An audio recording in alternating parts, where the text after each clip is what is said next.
Your Excellency, let me welcome you on behalf of the Peninsula Foundation.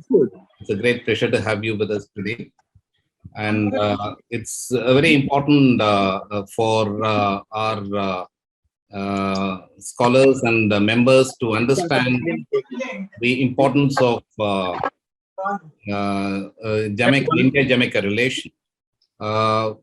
We have, as I pointed out a little while earlier, obviously the connection between India and the Caribbean Islands goes back to 19th century when Indian indentured laborers were taken there to actually develop the sugar plantations.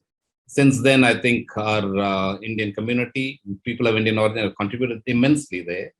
And of course, there are some famous names who both, as well as in the cricket team, as well as in literature like V.S. Naipaul, etc., are very well-known names.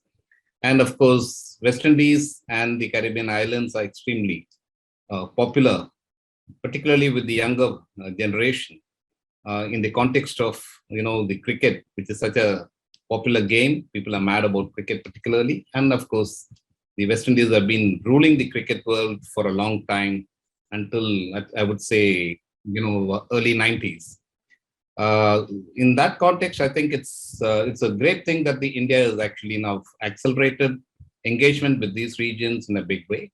And I believe the first High Commissioner from the ambassador from the Caribbean island to India, even though we've had diplomatic relations from the time of our independence, he's just come and taken over position last year, early this year. So I think without actually taking any more time, let me first give a little bit of overview about what the Peninsula Foundation is.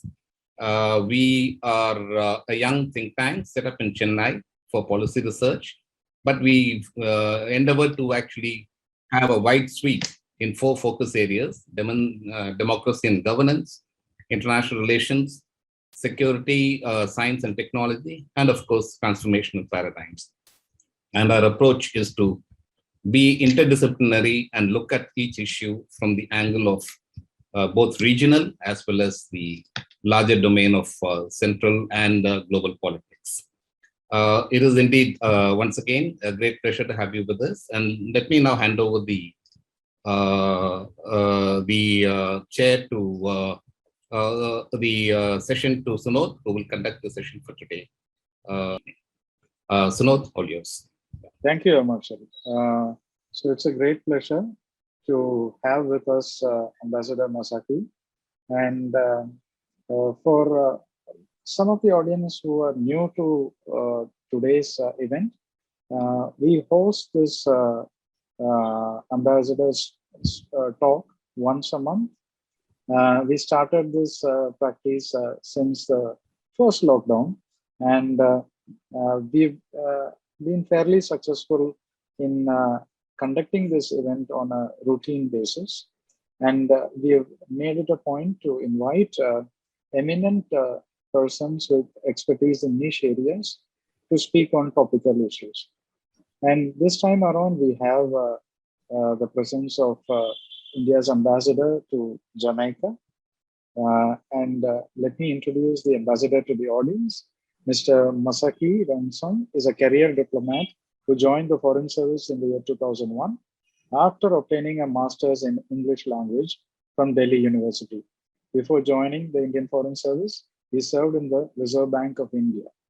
After joining the Indian Foreign Service, Mr. Rungsung served as Third Secretary and Second Secretary at the Indian Embassy in Jakarta from May 2003 to June 2006. Followed by a stint as Under Secretary at the UN Division from June 2006 to August 2009 at the headquarters in South Block.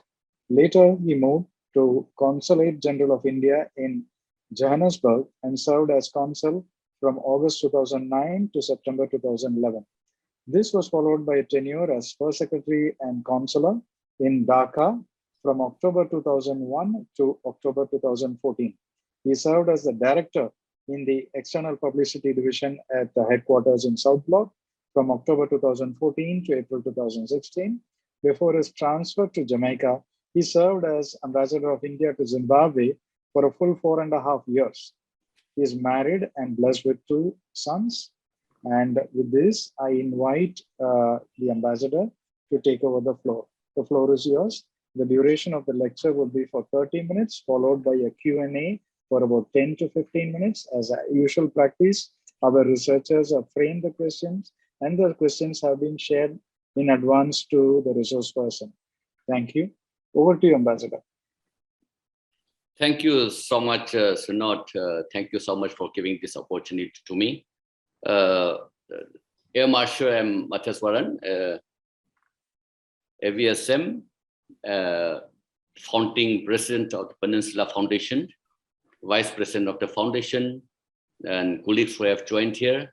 It's such an opportunity for me to be given this privilege to present on a topic which is relatively new to me, because as is mentioned and introduced, I've moved in Jamaica in November 2020. So I've been here basically for the last 9 months. And as you all know, we're all going through this difficult pandemic times, and my interaction with the local people here and the local government and senior officials relating to various aspects of my work has been very limited.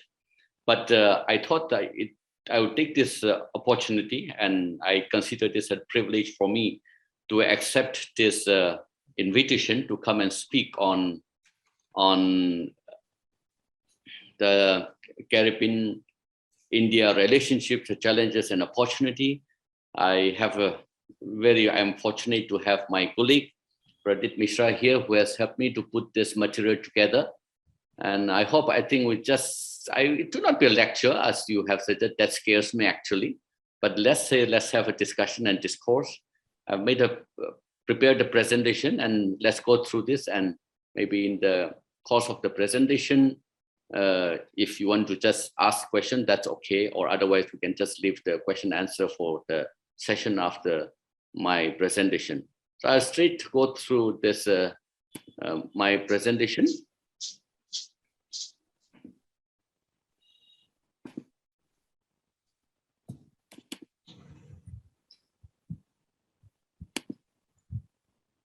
Yeah, so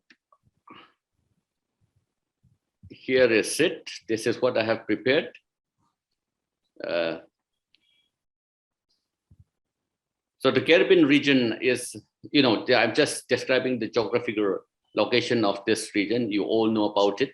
So I just move on to the next slide. This is in part of Americas comprising of Caribbean Sea.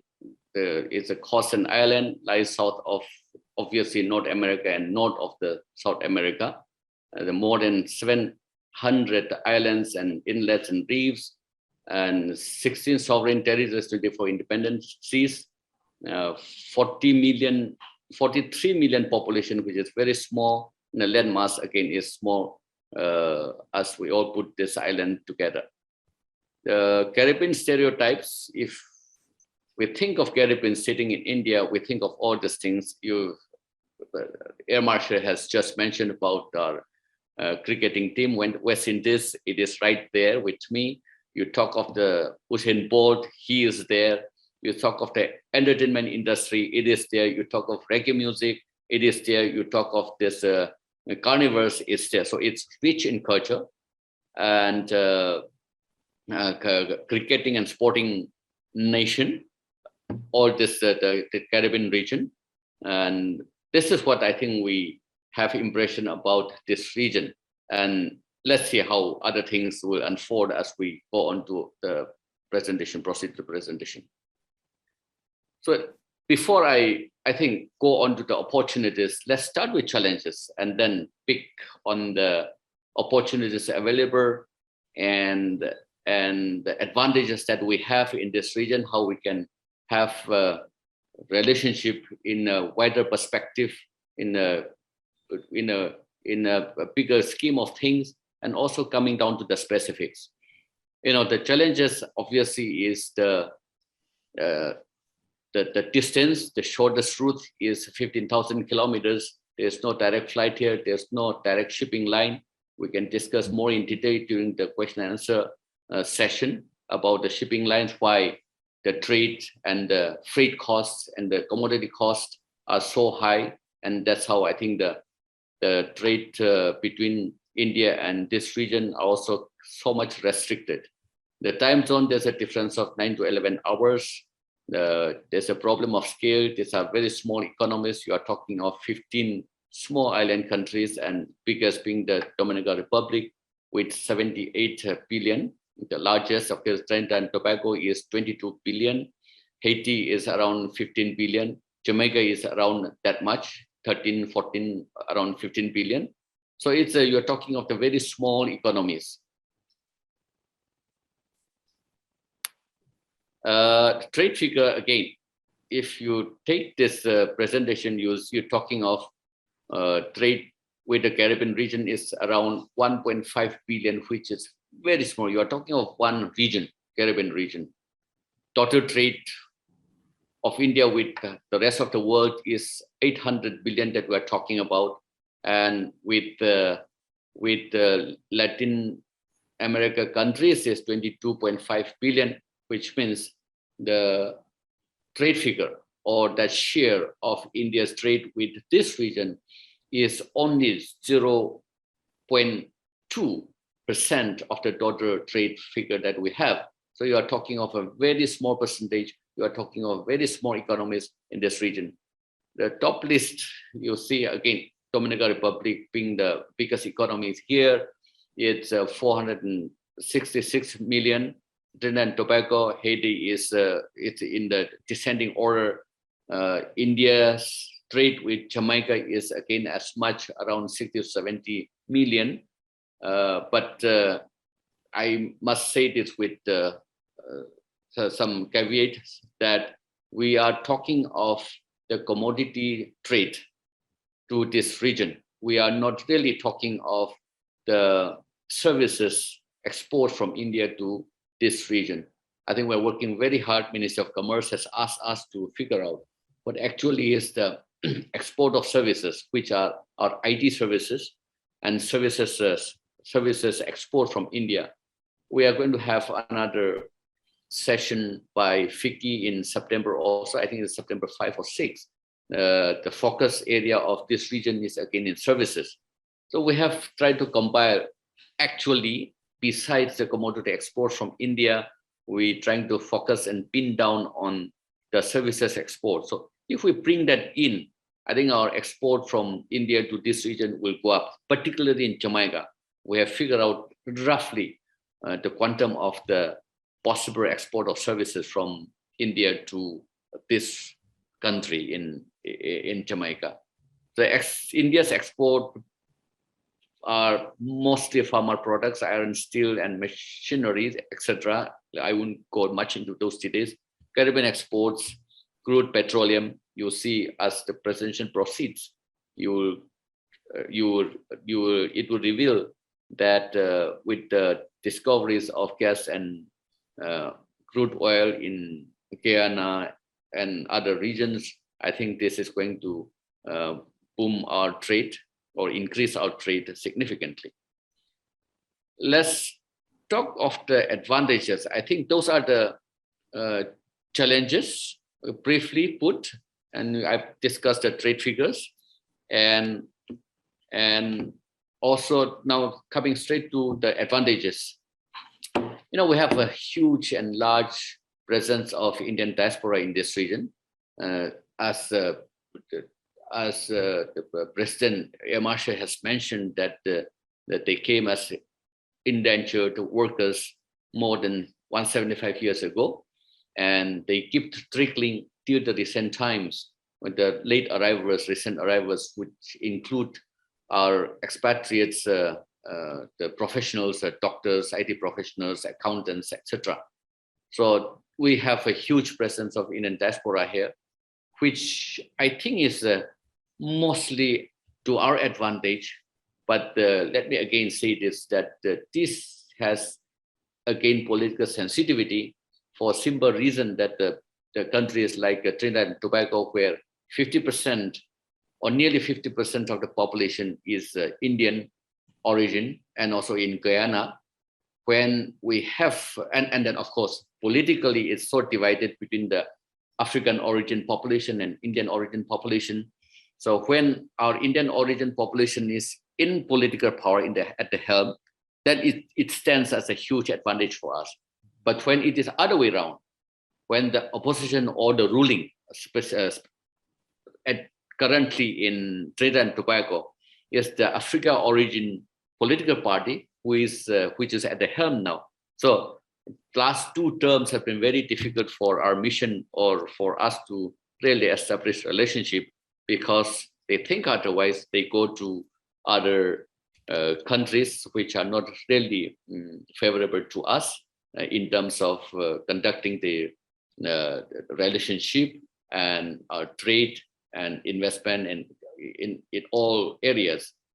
Guyana, of course, is headed by Indian origin leadership, so it is in our favor. So whilst talking of advantages, let's also be very careful of the political sensitivity. This can work against us at times.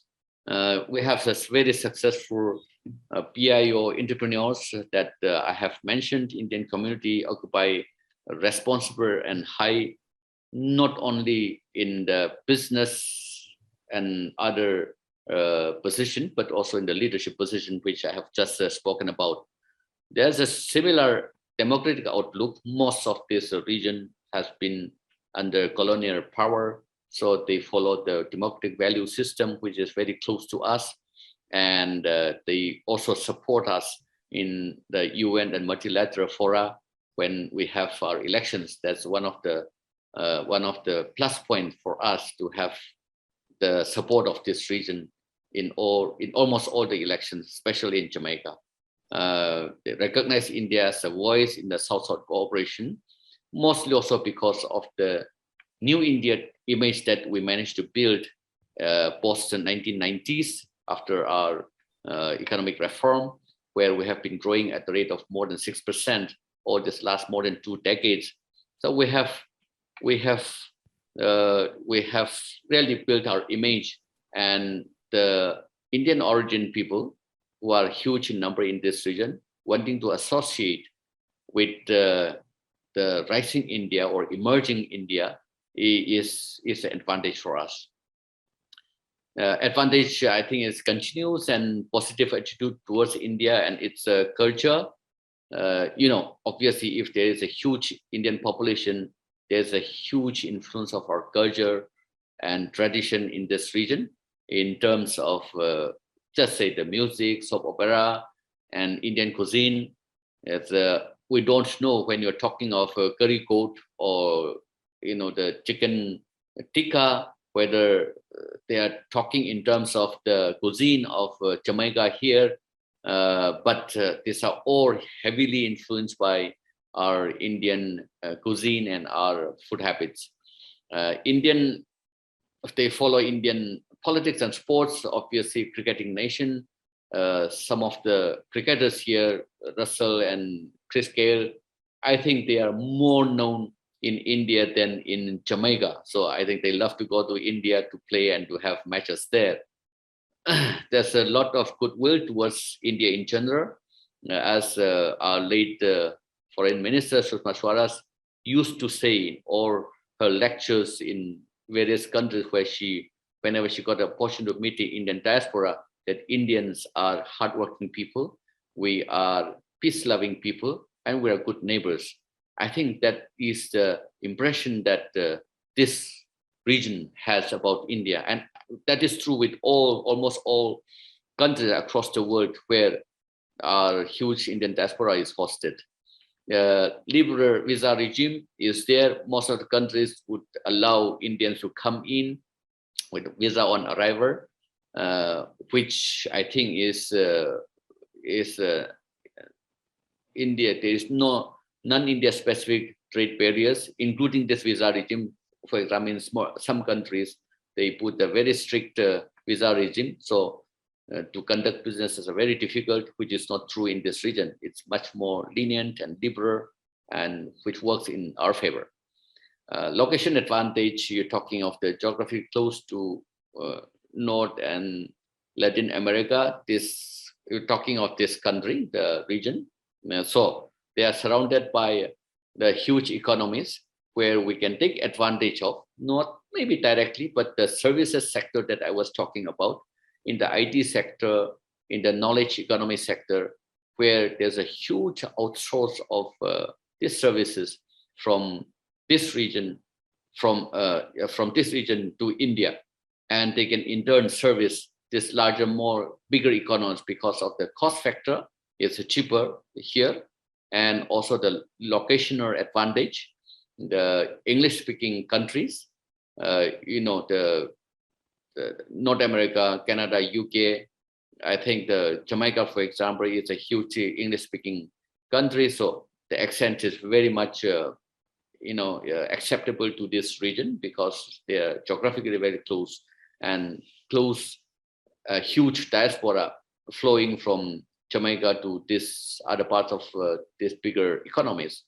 So they are very familiar with the accent that they speak here.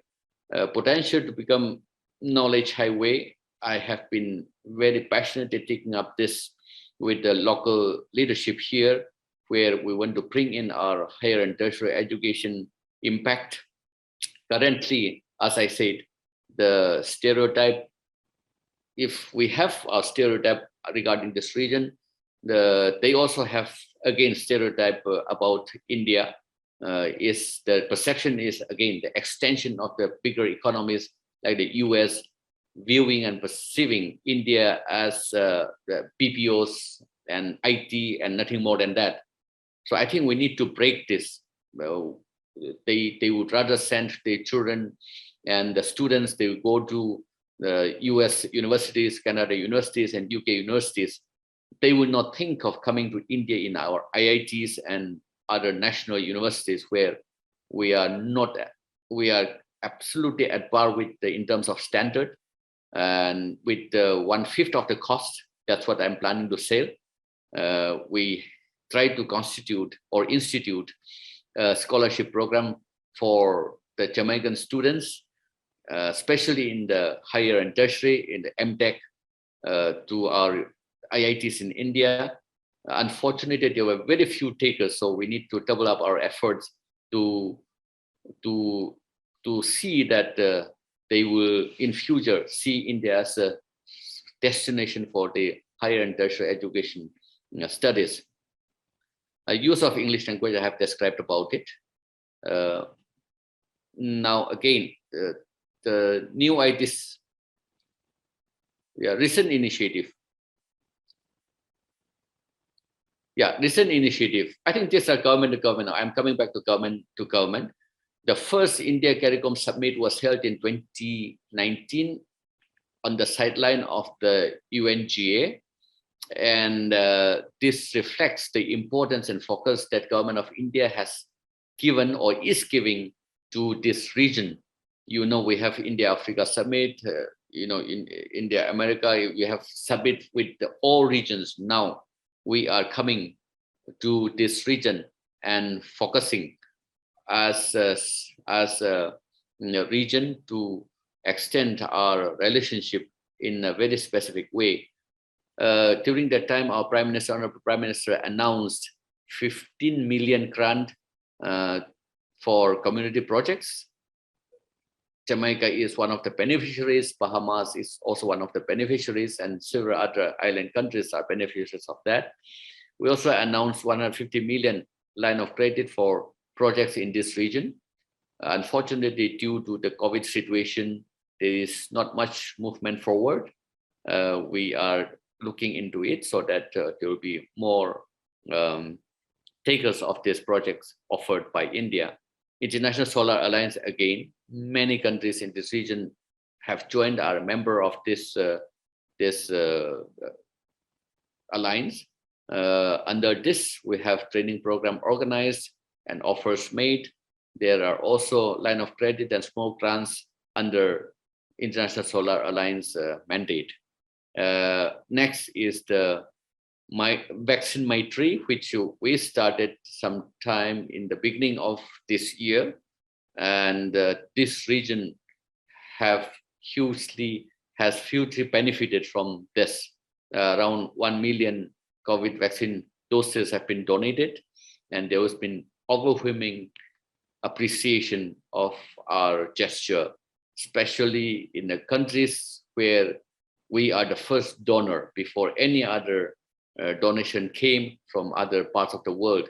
India was the first donor in Jamaica, in Barbados, in many other regions. I think there's a huge overwhelming appreciation. Again, prior to that, we have been always donating our medicines, basic healthcare medicines, which in any case we did prior to the spread of pandemic also, and this is also being appreciated. Other opportunities are IT centers. These are government is on the screen. In the interest of time, I'll just rush through. You can just see on the screen. I don't have to read it one by one, but these are projects in this region.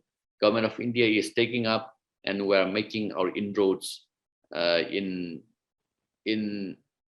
collaborating with the respective or various governments in this region. Opportunities again here. I think now I was talking of the discovery of oil and gas in Guyana. Here is an oil and gas sector. There's an opportunity in renewable energy sector, including partnership in the International Solar Alliance. And recently I have been talking, as far as Jamaica is concerned, to NTPC, because there's a paradigm shift in our companies in India with our focus on renewable energy. So they are moving from thermal to renewable energy, and spread of our spread and export of our technologies in this regard to other countries. So I have been talking to the local concerned authorities of the possibility of collaborating with NTPC coming into Jamaica in this region. Agri sector is another, again, huge area where we can collaborate. The huge stretch of land in Guyana, for example, even in Jamaica, where we can transfer technology, where we can invite Indian farmers to do farming, because again, there's a huge advantage of the market. North is the North America and the Canada. I think very easily these commodities can be exported and make business out of this.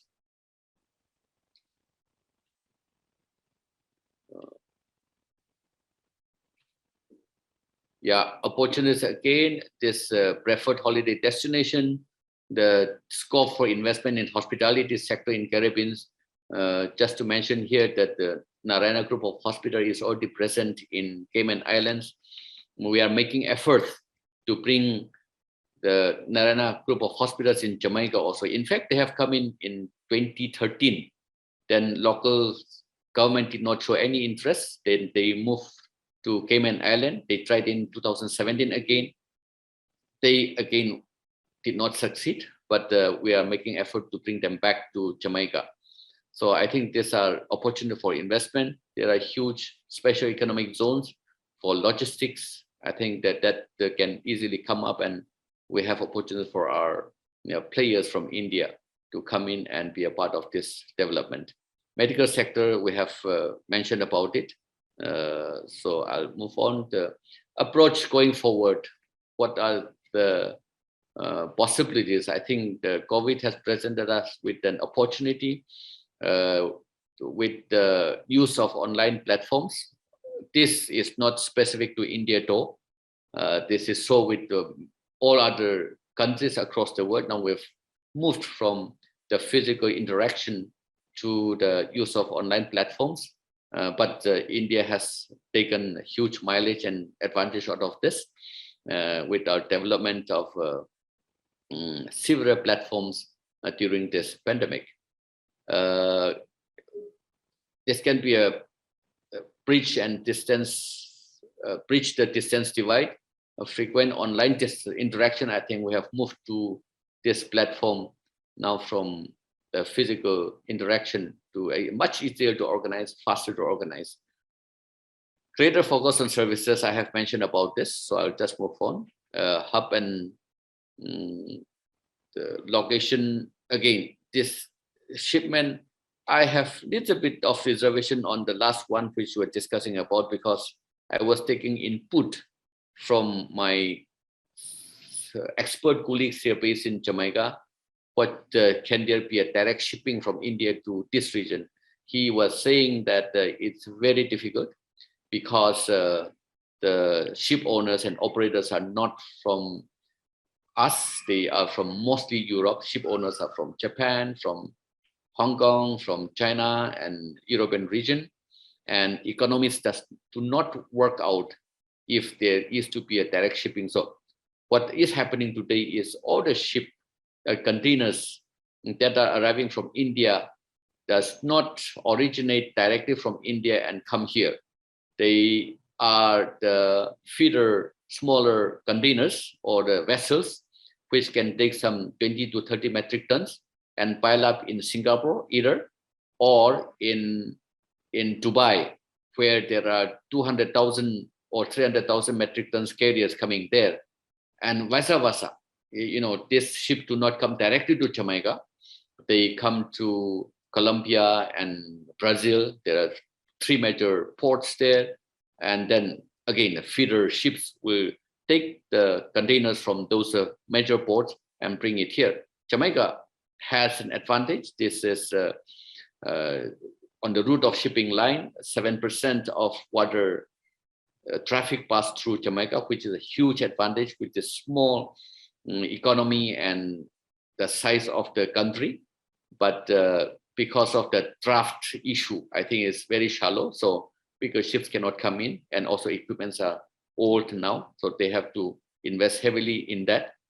Again, those are the opportunity advantage for us. If our huge corporates in India who are in this sector want to invest, we can collaborate in that.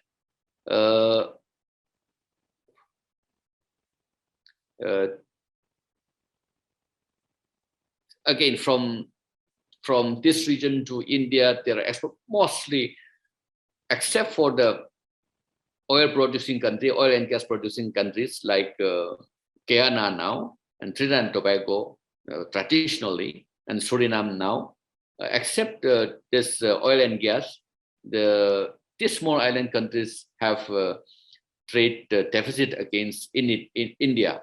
So that's how it is. So maybe new High Commissioner of Jamaica in India is trying to promote their rum and their coffee. I don't know how successful he will be. Customized approach for each country, of course, I have discussed in general, but obviously I think there will be specific to Jamaica, Trinidad and Tobago, and other island countries. So we need to tailor the specific needs of our relationship and cooperation in a way that is beneficial specifically to these individual countries. I think I'll stop here. I have overshot. I not that bad, Sunod. I overshot by 3 minutes. So no, you're on time, bang on time. In fact, we started at 7, and you had started at 7:03. So it was 30 minutes as planned. Thank you, Your Excellency. So now we shall move ahead with the questions. But before the questions, let me thank the ambassador and his team for putting together this lovely PowerPoint. It actually helps our researchers take down notes. And I'm sure this will lay the foundations for another article, which will come soon. Thank you, Ambassador. we can share this presentation. Thank you. I think I'll share this to my colleagues also. I have taken some inputs from them. And we have 4 embassies in this region. Jamaica is 1, 5 in fact. Cuba is another. We have in Suriname, we have Trinidad and Tobago and Guyana. So that's it. And 15 or 16 odd countries. Yeah. Right. Thank you. In fact, just on a lighter vein, the Jamaican drum is quite popular. No. In fact, as a follow-up, we will be inviting Ambassador Janaki Raman, and he has in principle consented, because we are now focusing in this area, on this area. So thank you, Ambassador. So over to the questions. The questions that were already framed and sent, as I had mentioned earlier. The first question reads, meanwhile, an announcement to the audience. Please feel free to draft your questions into the chat box. And depending on how much time is available, maybe we could take one or two questions from the impromptu the questions. The first question, CARICOM, which is modeled on the lines of European Union, is aimed at promoting economic integration and cooperation among the Caribbean community. In your assessment, has it achieved its full potential? If not, what are the constraints and how significant of a role does CARICOM play? This is a supplementary question. How significant of a role does CARICOM play in India's aspirations in the Caribbean? Thank you. CARICOM as an economic bloc has, there's a lot of trade among themselves. If you're talking of Jamaica's import, you will see that it is not surprisingly coming from the United States of America, UK, and from the Europe. These three. China, of course, is there. Otherwise, mostly I think the trade is from Trinidad and Tobago. Huge commodities are coming in from there. The economic integration, in the sense of they have the CARICOM Retd, am I correct? They have the economic body. There's a grouping. CARICOM. Yes, sir. Yeah, and the finance ministers meet regularly. Yes, they do that. So it's a closely needed. You will see the Jamaican companies based in Dominican Republic, Barbados. So it's integrated, of course. There's a huge traffic going on within CARICOM. That is, I wouldn't say it is evolving, but it is to a certain extent very successful.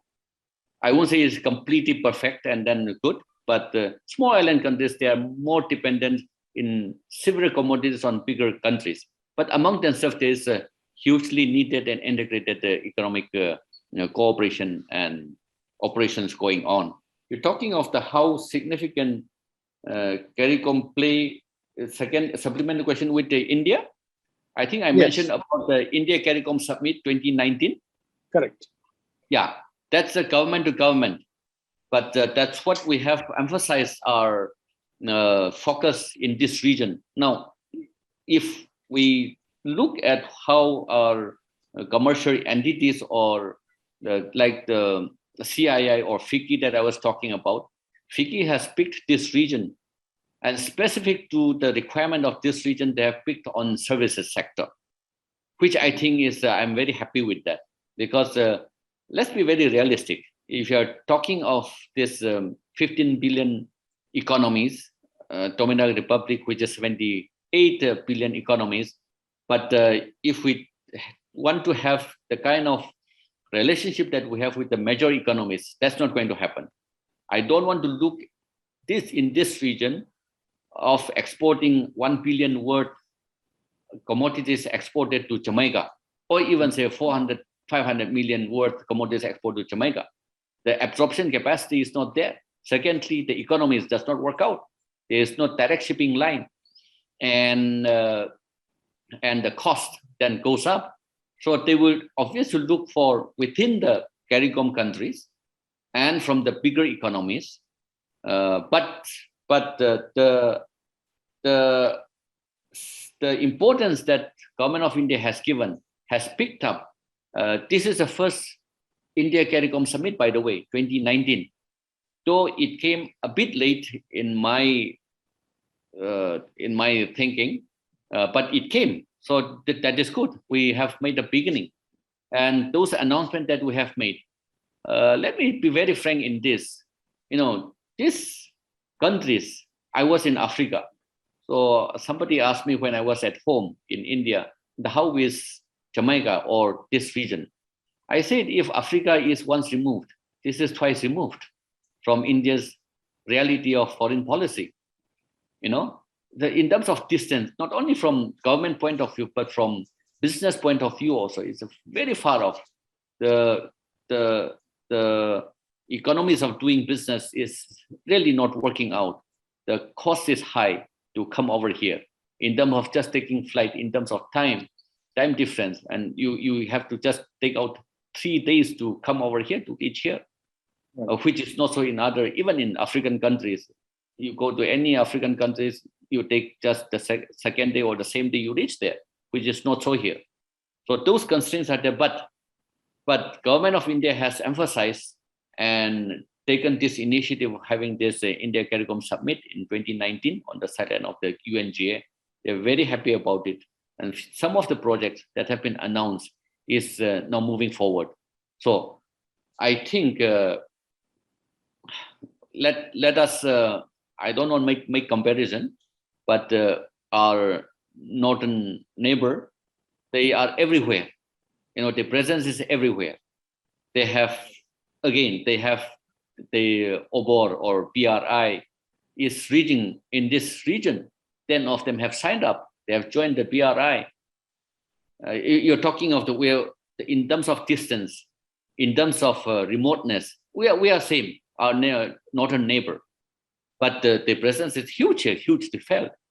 And they are somebody or some power to reckon with, where they are fighting for space in the immediate courtyard of the US government. They thought that this has been the courtyard, but there has been a lot of fight in this. And where are we? So I think this is a good initiative by government of India, and no country should be too small for us to have relationship with. Absolutely. I think that answers my question. Correct. If we were to look at purely in terms of economics, then we'll be losing out on many other aspects of our relationship. Let's put it that way. For the benefit of the audience, the high-level meeting is at the head of state level. The Ambassador, are we expecting another meeting on the sidelines of the General Assembly anytime soon? I don't hear of it. I don't know of that. All right. Thank you. So moving on to the next question. While Jamaica continues to be a top tourist location after the Bahamas in the region, the relative number of tourist arrival hasn't seen exponential growth over the last few years, as one might see with countries like Antigua and Barbuda. Does India have a potential investment opportunity in the hospitality sector in Jamaica? Can we expect Indian hotel groups to acquire and renovate or establish new hotels in this region? Thank you. I think in my presentation, we indirectly touch on that, on the healthcare system that we want to invest here. The reason why Narayana Group decided to invest in Cayman Islands is basically medical tourism. So though it is in the health sector, it is related to tourism. The same thing which they are thinking of doing in Jamaica is also not just in health sector. It is also in hospitality or the health tourism sector again. Medical tourism.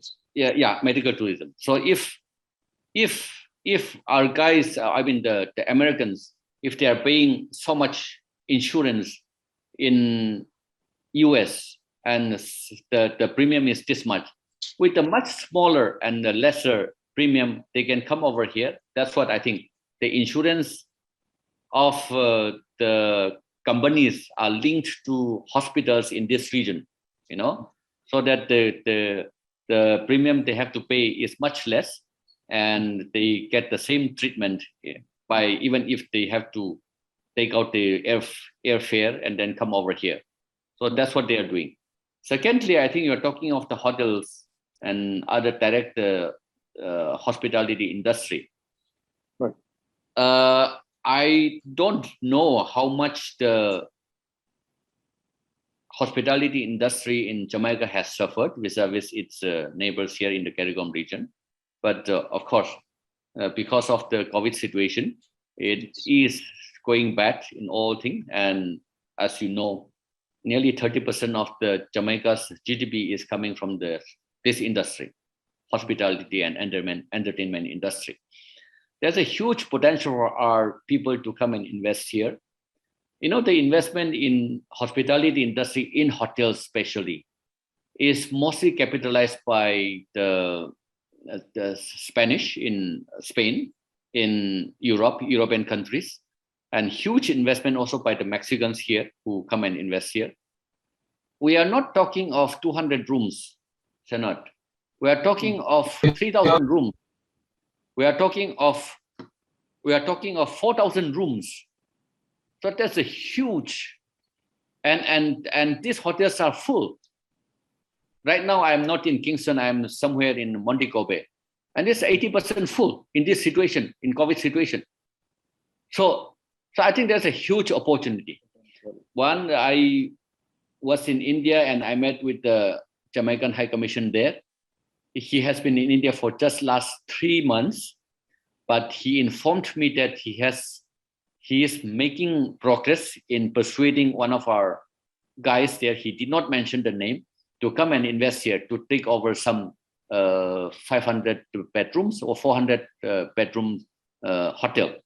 So I think it's happening, I think, because one problem, I think one other disadvantage of India-Jamaica relationship also, till this year, there was no resident Jamaican High Commissioner or Ambassador in India. Now that he is active, I think this will help us a lot. And that also reflects the importance this country has given to India's the relationship with India. This man is not a career diplomat. He was in Mexico, very active. He was prematurely pulled out from there and then sent to India. I think this is the importance this country has given to our relationship. And he is actively working, and I'm sure there's a huge opportunity, of course, to answer directly to your question. But now, unfortunately, in the last many years, we have not been really focusing and working on this line to persuade our hoteliers and our corporates to come and invest here in this sector. There's a huge opportunity, no doubt about that. Thank you, Ambassador. The next question, the Caribbean, which is composed of island nations, largely depends on sea routes for trade. The Chinese Harbor Engineering Company has active projects in almost every Caribbean country, and also unequivocally is becoming Jamaica's single most important infrastructure contractor. How could India counter this Chinese presence? And is it possible to carry out port building projects and other infrastructure projects of our own? Sorry, our question might be a little too naive, but we are new and we're in the process of learning. Thank you, Ambassador. Yeah, Sunod, I don't know where to begin. But as I mentioned, that no country is too small for them. Can we match that in terms of giving importance? You know, the Chinese ambassador here is treated as, I don't know what to say, like how our neighboring countries treat our high commissioners and ambassadors there. And we're talking of Jamaica. And I was in Zimbabwe. Again, the same thing. Zimbabwe, in our perception from our foreign policy point of view, stands nowhere. But the kind of importance the Chinese government give to Zimbabwe, Jamaica, is enormous, as if this is the center of the foreign policy. And I don't know how they are treating India and US and other things, but I'm talking of this small island country. And do we match that? Where are we, our perception, as I said, if Africa is once removed, this looks to be twice removed. So, but we have made an effort to begin, this India CARICOM Summit 2019. these are way forward. I think we should intensify this this kind of activity, more high-level visit, ministerial visit, to show that yes, we are there, and also give importance to the small island countries that yes, we give importance to our relationship and counter this kind of thing. I don't want to use the word counter because I don't know if we are capable of doing that, or in also sense that I used to say that every country has its space in another country's scheme of things, you know, because I'll give one example. When I have not been here for too long, but when I was in Zimbabwe, our Chinese, again, they have invested in mega projects. They have extended the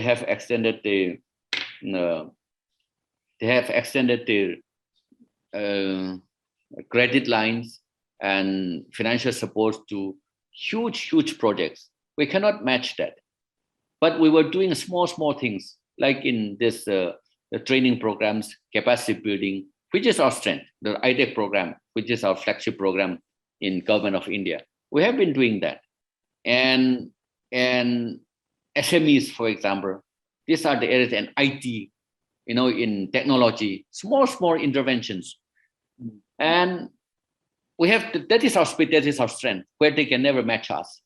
And if you're talking of the huge mega projects, that's where we cannot match with them. But we have a space to play. We have a place to play in, you know. I think we should capitalize on that rather than really thinking of countering or challenging. I don't think that way. In the small experience that I have seen in these two countries, we have our space and we play very well in that. I think that. So we do our part and they do their part. So we'll put it. But that is correct. That they have cornered all the huge projects, even in Jamaica, big projects. But when it comes to, I think, the request from these small countries, especially in the form of if they come for a request to build a parliament, I think that should be an advantage for us. We should happily come forward and do really without thinking twice. And that way we can make an inroad. And counter, if at all you say the word counter. Thank you, Ambassador. The next question: how significant is the Caribbean citizenship by investment programs, CIPs, which allows nationals from other countries to purchase citizenship in Caribbean countries by investing in approved assets or financial instruments to the Caribbean foreign policy? Also, a supplementary question. Also, what is India's position on this, considering that this provision is the core source of huge Chinese direct investments in the Caribbean and also the lifeline for some Caribbean countries? That's a loaded question. Yeah, I don't know. I don't have a straight answer to that, but who will tell the significance of this policy?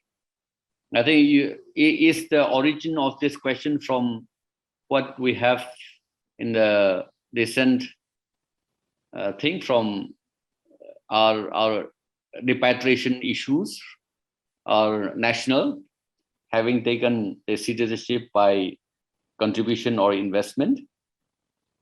I don't know, but that is the policy of the small island countries, and obviously it would have benefited them in terms of making investment contribution, huge contribution made by them to become a citizen of these small island countries. But I don't know our position, because these are the decisions of the sovereign countries, small countries. So Government of India cannot really say much on this.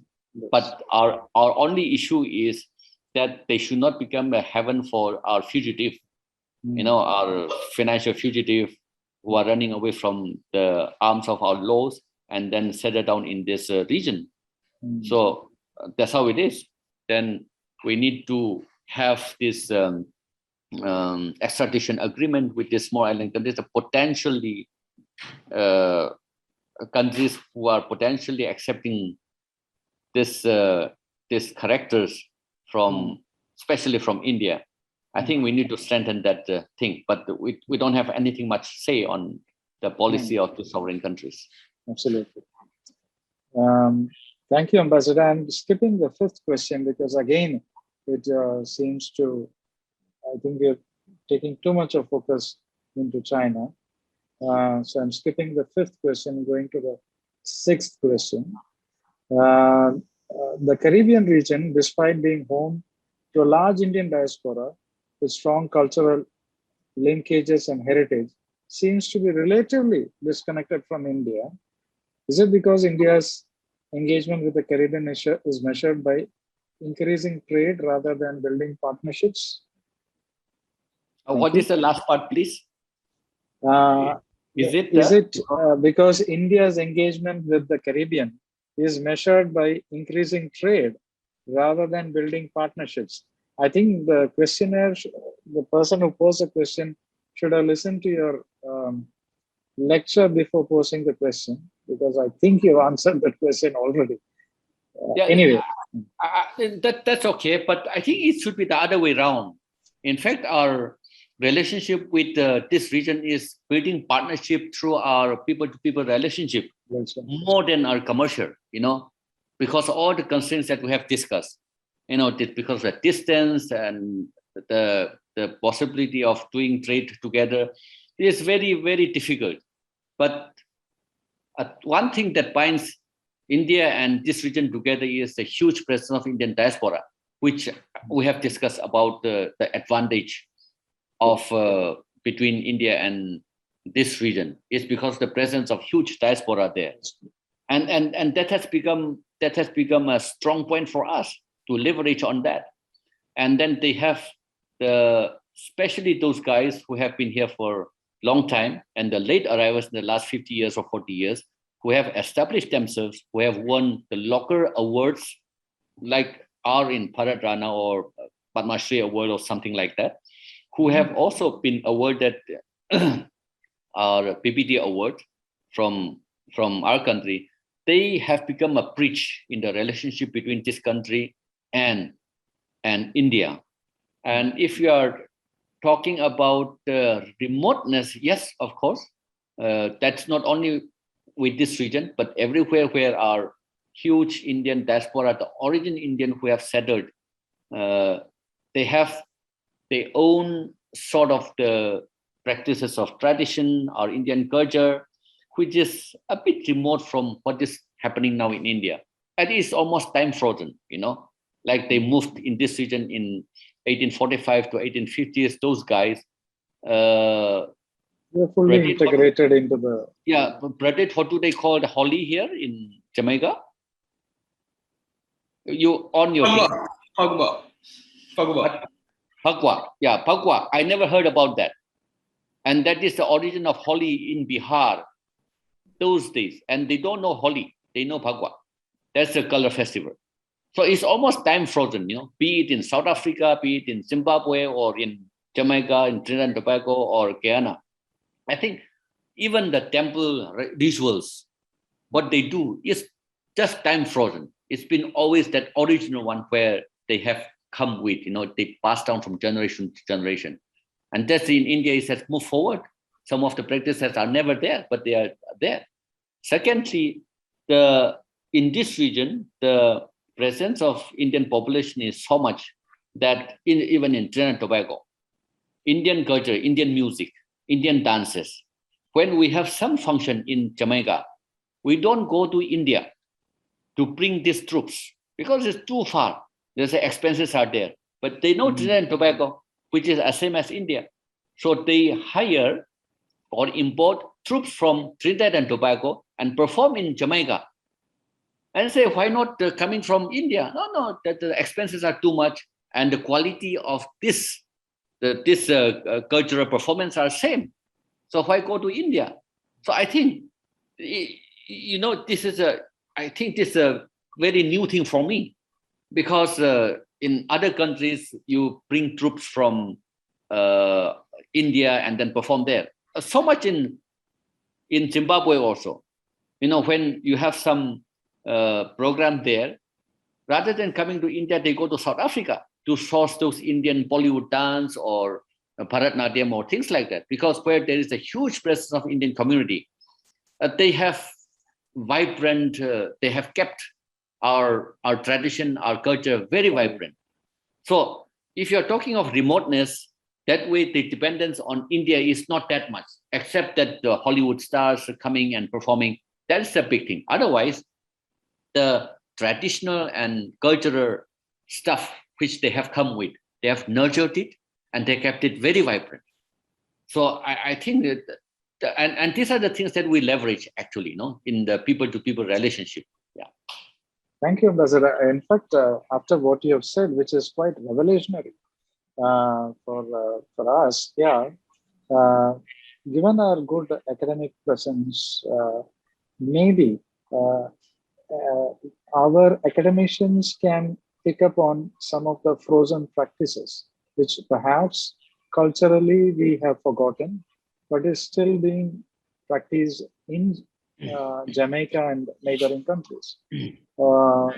Academicians who study on sociology or culture, they can pick up on lost practices of Indian lost practices, and they perhaps can pick it up in study it in Jamaica or the countries in that region. So thank you, Ambassador, for that very... Sunod, just to add one more, I think I call on the elders in Jamaica. I think people who are above 80 or above 90, identify them and call on them. One of them called Mr. Thompson. The name is so much an Indian, and his ancestor hailed from Bihar. He does not know any Hindi. He does not know any Bihari or Bhojpuri that he had hailed from. But he talks of the frog dance. I don't know how many people in India are familiar with the frog dance from Bihar. And he has a CD which he has recorded. And he speaks some of those things which he absolutely does not understand at all. But that is a thing that is, and he must be in the 6th generation. So those stuff, he will say those songs or poetry, but he does not know what he is saying. What does it mean? The language he does not know, but he recites those things, and those are passed on from generation. That's a very interesting, actually. Yeah, yes, absolutely. So kind of a rediscovering India, if I may put it that way. So, Ambassador, we've just gone beyond our schedule. So I'll pause my questions there, and I will take questions directly from the chat box.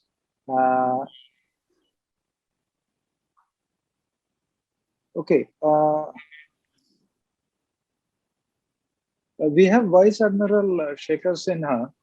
He has posed a question in the chat box, and I'll read. I quote, being a mariner, I was bound to fall for it. My question is, how much has Chinese economic coercion impacted these countries? Also, is the rivalry of PRC and ROC impacting the political class over there? I think the first question you already answered. Maybe we can focus on the second question. That is the rivalry of PRC and ROC impacting the political class there? Thank you. Impacting the political leadership in leadership, I would, yes. Is that creating some coalitions or fault lines? I think that's what the question is. Yeah. Retd, you want to help me? You have been here for longer time than me. So, in the Caribbean region, I think almost all countries recognize the PRC. There are a couple very small islands where ROC has some sort of links. However, in the greater Latin American region, especially in Central America and in South America, there are countries, for example, like Guatemala, that recognize the ROC over the PRC. But if we focus on the Caribbean region, there is basically no rivalry. it's all for the PRC because of the investments, because of their diaspora, their workers working here. I don't see any rivalry between ROC and PRC playing out in this region, especially. Right. Thank you very much, Prahit, for that quick response. So with this, we've exhausted all our questions, and we have overshot our schedule. So may I request my senior colleague to deliver the closing remarks? Over to you, Rammohan ji. This was a beautiful session. Ambassador, your lecture is marked by absolute clarity and lucidity. There's the first civilization which talked about World Wide Web is the Indian civilization. In the Rig Veda, there's a statement, Viswam Bhavat Yaka Nedam. The whole world is united together like a web. Nedam means a web. So we talked about the World Wide Web, but we have fallen far behind. Now it was opportunity to recreate it. Years ago, about 10 years ago, I was invited by the Waves Organization of USA to a program in Trinidad and Tobago University, a very large university. Then the Prime Minister was Madam Kamala Prasad of Indian origin. She was the Prime Minister. There was a vibrant Indian activity. The radio channel in Trinidad, 3 channels were broadcasting Indian religious lectures, music, everything. But as the ambassador has mentioned, after the Indian government that went away, that is what then it was taken over by the Afro-American group. So somewhat we have got lost. So it is necessary to rebuild it, and the ambassador has given a lot of tips. For instance, we cannot be as active as our northern neighbor. They go with full speed, full strength. We should try to do that. It's not incomplete. At least we should make our strength felt everywhere. Like it mentioned about the medical tourism, cultural tourism, arts and related areas, we should do that. Then there are a lot of things have been mentioned, and he has been so clear that I need not have to add anything. So this is wonderful, and the questions have been excellent.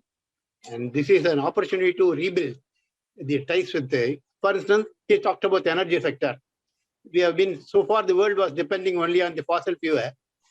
Trinidad was one of the major producers of fossil fuel in South America and Central America. Now they are talking about hydrogen fuel, then fusion electricity, fusion-based thing, and wind electricity, so many things, wind power.